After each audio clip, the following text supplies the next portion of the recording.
வணக்கம் நண்பர்களே. இன்று நாம் தமிழர்களின் சுவடுகள் நிரம்பிய மர்மம் நிறைந்த ஒரு தொன்மைத் தேடலில் புறப்பட இருக்கிறோம். இது வெறும் பழங்கதையோ மாயக்கனவோ அல்ல, தமிழர் மனதில் ஆற்றல் கொடுக்கும் நம்பிக்கையின் அடையாளம். அதுதான் குமரி கண்டம். இழந்த நிலம், தொலைந்த நாகரிகம், தமிழ் மொழியின் மூலதாய், உலகில் தமிழர்களின் அடையாளம். இந்த கதையெல்லாம் ஒன்றாக கலந்திருக்கிறது. முதலில் குமரி கண்டம் என்றால் என்ன? தமிழர் மரபில் இது தென்னிந்தியாவின் எல்லையை கடந்த இந்திய பெருங்கடல் மற்றும் ஆண்டார்டிகாவின் இடையே இருந்ததாக நம்பப்படும் ஒரு பெரிய நிலப்பகுதி. பழங்காலத்தில் அந்த பகுதி வாழ்வுமிக்க, அறிவு நிரம்பிய, வளமான தமிழர் நாகரிகத்தால் நிரம்பியதாக சொல்லப்படுகிறது. சிலர் இதனை தமிழ் மொழி தோன்றிய புனித நிலம் என்று கருதி எங்கள் மூதாதையர்கள் அங்கு வாழ்ந்ததாக நம்புகின்றனர். ஆனாலும் காலமாற்றத்தால் இயற்கை பேரழிவுகள், சுனாமி, நிலச்சரிவு, பூகம்பம் இந்த நிலத்தை முழுவதுமாக கடலில் மூழ்கடித்ததாகவும் அந்த நாகரிகம் இழந்து போனதாகவும் கதைகள் சொல்லப்படுகிறது. இந்த கதைக்கு ஆதாரமாக சங்க இலக்கியங்கள் நிறைந்துள்ளன. தமிழர் வரலாற்றில் 3 பெரிய சங்கங்கள் நடந்ததாகவும் இதில் முதலாம் சங்கம் முழுவதுமாக குமரி கண்டத்தில் நடைபெற்றதாக நம்பப்படுகிறது. அந்த சங்கம் நூற்றாண்டுகளுக்கு முன்பே பல நூற்றாண்டுகள் வாழ்ந்த தமிழறிஞர்களின் பெரும் மாநாடு. 14 கணக்கு நூல்களில் கடலில் மூழ்கிய பாட்டிநாடு, அதன் மக்கள், தங்கள் வாழ்க்கையின் வலிகள், இழப்புகள், மறக்க முடியாத நினைவுகள், இவை அனைத்தும் வர்ணிக்கப்படுகின்றன. இதைவிட சிலப்பதிகாரம், மணிமேகலை, தொல்காப்பியம் போன்ற நூல்களில் கூட முன்னாள் வாழ்ந்த இழந்த நிலம் குறித்த வரிகள் பதிந்துள்ளன.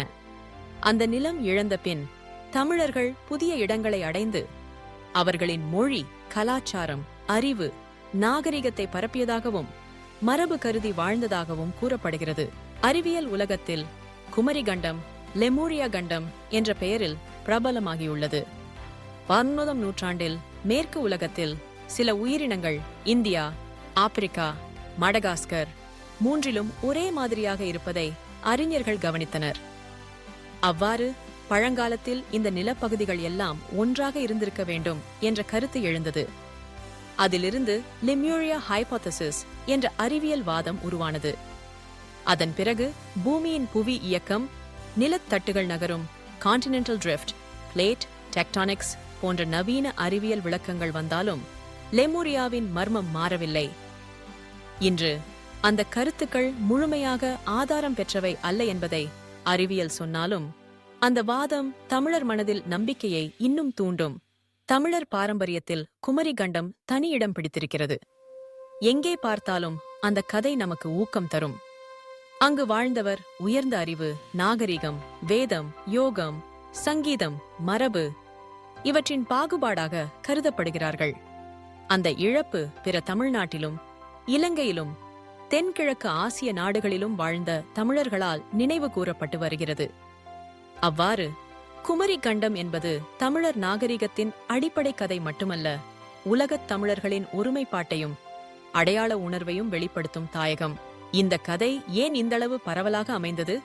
பிற கலாச்சாரங்களிலும் குமரி கண்டத்தின் தாக்கம் தெரிகிறது. மதகாஸ்கர், ஆஸ்திரேலியா, இந்தோனேஷியா போன்ற நாடுகளின் பழங்குடிகள் தென்னிந்திய DNA பண்புகளை பகிர்ந்து கொண்டிருக்கின்றனர் என்னும் அறிவியல் ஆய்வுகள் வந்துள்ளன. இவை தமிழர் பரவலை, அவர்களின் மரபை உலகுக்கு எடுத்துச் சொல்கின்றன. இந்து புராணங்களில் கூட இந்த நிலம் ஷேமலி தீவு, மூலபூமி, ரிஷி நாட்டம் என்று குறிப்பிடப்படுவதாக சிலர் வாதிடுகின்றனர். உலகின் மற்ற தொன்மைத் தேடல்கள் அட்லாண்டிஸ், மொயான் போன்ற கதைகளுடன் கூட குமரி கண்டம் ஒப்பிடப்படுகிறது. இன்றைய அறிவியல் சாதனைகள், தொழில்நுட்பங்கள் இந்த மர்மத்தின் மீது புதிய வெளிச்சம் வீசுகின்றன. கடலடி ஆய்வுகள், செயற்கைக்கோள் வரைபடங்கள், கடலின் அடித்தள ஆய்வுகள் இவை அனைத்தும் இந்திய பெருங்கடலில் மூழ்கிய நகரங்கள் பற்றி சாட்சியளிக்கின்றன. குறிப்பாக மகாபலிபுரம் அருகே கடலுக்குள் மூழ்கிய கோயில்கள் கண்டுபிடிக்கப்பட்டுள்ளன. இந்த சான்றுகள் குமரி கண்டம் உண்மையா என்ற புதிய ஆராய்ச்சிகளுக்கு தன்னெழுச்சியை தூண்டும். ஒருவேளை எதிர்காலத்தில் நவீன அறிவியல் தொழில்நுட்பங்கள் மேலும் பல சான்றுகளை வெளிப்படுத்தும் என்ற நம்பிக்கை உள்ளது. இத்தனை ஆய்வுகள், இலக்கிய குறிப்புகள், பழங்கதை, மரபு, மர்மம் இவை அனைத்தும் சேர்ந்து குமரி கண்டம் என்ற கதை தமிழர்களுக்கு ஒரு பெரும் நம்பிக்கையின் அடையாளமாக உள்ளது. அது உண்மையான வரலாறா, இலக்கிய கற்பனையா, தொன்மையா அல்லது மர்மக் கதையா என்பது இன்னும் தீர்மானிக்கப்படவில்லை. ஆனால் தமிழர் மனதில் அது ஒரு மறக்க முடியாத, மறையாத நம்பிக்கையாக திகழ்கிறது. குமரி கண்டம் தமிழர் நாகரிகத்தின் தொடக்கக் கதை. உலகத் தமிழர்களின் ஒருமைப்பாடு, அடையாள உணர்வு, தமிழர் பாசமிக்க பாரம்பரியத்தின் தாயகமாகும். இந்த மரபை நாம் கொண்டாடுவோம், மர்மத்தை தேடுவோம், நம் அடையாளத்தை பெருமைப்படுவோம். இந்த வீடியோ உங்களுக்கு பிடித்திருந்ததா? உங்கள் கருத்துக்களையும் தாத்தா பாட்டிகள் சொன்ன குமரி கண்டக் கதைகளையும் கீழே கமெண்டில் எழுதுங்கள். நம் தமிழ் மரபு வாழ்க, நம் தேடல் நீடிக்கட்டும். மறக்க வேண்டாம், சப்ஸ்கிரைப் பண்ணுங்க, லைக் பண்ணுங்க, ஷேர் பண்ணுங்க. வாழ்க தமிழ்!